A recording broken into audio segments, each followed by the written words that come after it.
Launch তো পাইছি দুইটা পাশাপাশি, এখন তো দুটোটার একটাও ছাদ আছে না। এই যে রোজা রাখে তো অনেক ইয়ে হয়ে যাইতেছি গা, এই যে গরমে। আমার সঙ্গে এই যে আমার এই মেয়ে, এই যে এই মেয়ে, এই আমার বোন, ওই যে আমার ভাই, ওই আমার ভাবি, ওই যে আমার ওয়াইফ, ওই যে ভাইগনা, এই যে খালা, এই যে খালা, সবই আছে। পুরো লঞ্চ কি আপনার পরিবারের? পুরো লঞ্চ এখন ধরতে গেলে আমার পরিবারেরই, ভাই বোন আছে। এই অনেক আনন্দ লাগতেছে যে বাড়িতে মা রইছে, ঠিক আছে, অনেক আনন্দ লাগতেছে। এই যে ফ্যান নাই, এই যে ছাড়ে না, গরম, এই অসুবিধা, এটা না পোলা বানলে কষ্ট। কতক্ষণ ধরে এই লঞ্চে অপেক্ষা করছেন? 5টা বাজে আমি আইছি আমরা। সকাল 5টা? হ্যাঁ। এখন কয় ঘন্টা হলো আপনি যাইতে পারতেছেন? এই লঞ্চ কয়টা? লঞ্চ 5টা বাজে ছাড়বো। আপনি জানতেন না এটা হচ্ছে 5টা?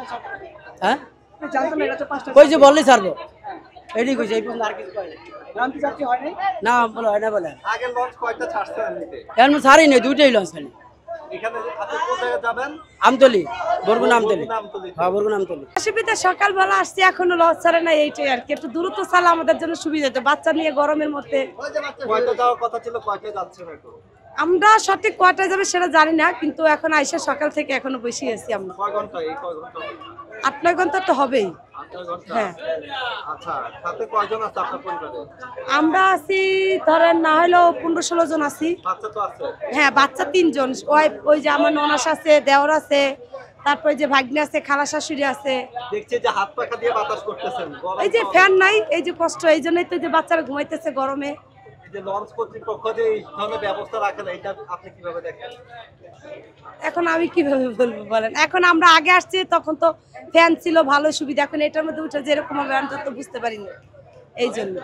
আর এটার একটু পরিবেশ মনে হয় অন্যরকম, অনেক পুরানো তো, এই জন্য মনে হয়। আগে যে গেছেবার যখন গেছি তখন ওইটার মধ্যে ফ্যান ছিল, মানে তখন ভালো ইয়ে ছিল, কিন্তু এটার মধ্যে ফ্যান নাই। টয়লেট কেমন নোংরা, তারপরে মানে অন্যরকম একটু নোংরা পরিবেশ, কোনো